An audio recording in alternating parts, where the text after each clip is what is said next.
band runs. So in this drill, what we're going to be working is, you can call it acceleration mechanics, sprint mechanics, a conditioning drill.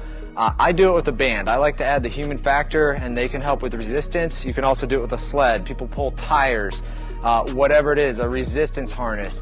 But it's just working a resistance throughout our acceleration phase and then into a run.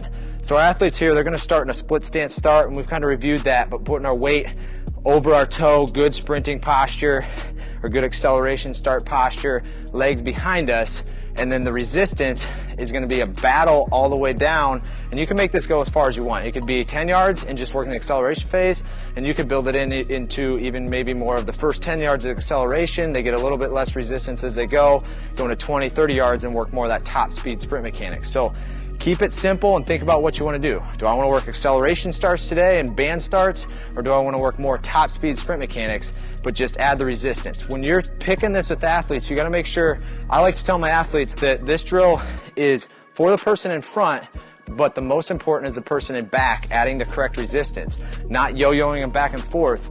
And if you get this done right with the human factor in it, it can be great. If you don't, they're all over the place. So Bree's going to go here in a second. She's going to think about getting in that good split stance start, keeping good posture from her ear through her hip, drive her knees, and working that acceleration phase through. So ready, go. Good resistance, driving through.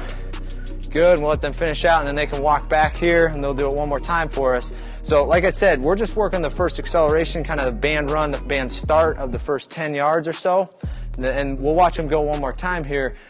I just want my athletes really to focus on driving that knee up in the acceleration piston action, being a rod, pushing all that force backwards, whipping our arms, keeping our head in a neutral position, and just really working that power, force output in and out of the ground. So here we go, ready, go. Good lean, neutral head, and then she kind of stood up there a little bit. That's okay, we get to see that.